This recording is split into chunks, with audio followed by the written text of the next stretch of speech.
Hi, I'm Rick Kaler. Thanks for joining me. Some days adulting is just a pain. What parent of a college age child hasn't heard something similar to that? The transition from kid to adult is a necessary process if a person wants to live a fulfilled and a meaningful life, but it certainly isn't easy or smooth. This is especially true when it comes to money. Mastering money skills can be challenging even for older adults. One of the earliest opportunities for a kid in transition to learn adult financial skills comes with renting their first apartment. Now, before you sign that first lease, or any lease, as far as that goes, it's important that you understand it. A lease is a legal document. It sets out obligations and rights for both the landlord and the tenant, and the consequences can be significant. One of the most important features of a lease is the length of the agreement. Your lease could be a month to month or for a specific period of time, like a few months or even several years. The most common residential lease that I've experienced usually is 6 months to 1 year. There are certainly pluses and minuses to both types of leases, that is a month to month or one that is for a longer period of time. You'll find that the month to month lease gives the renter the minimum commitment and maximum flexibility. Usually, if you want to move out for whatever reason, you just need to give the landlord a 30-day notice. Unlike a longer term lease, there is no penalty for breaking the lease unless you fail to give even a 30-day notice. So, why wouldn't a tenant always want a month-to-month lease? Many tenants don't understand that the flexibility goes both ways.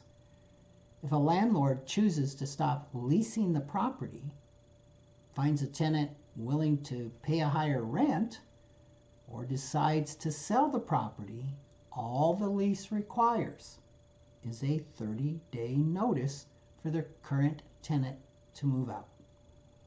So a tenant must accept this risk if they want the benefits of a month to month.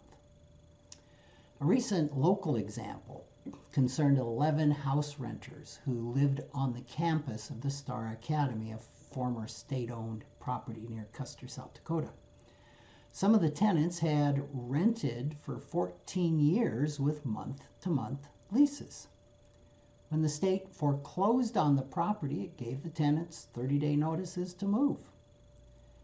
Now, this wasn't received well by the renters, who faced the prospect of immediately having to find new places to live in a town with a limited supply of housing. Fortunately, the governor reversed the decision and gave the renters 6 months to find new housing. As shocking and heartless as this move might have seemed to the renters, it was completely within the rights of the landlord, just as it would have been completely within the rights of any of the tenants to do the same.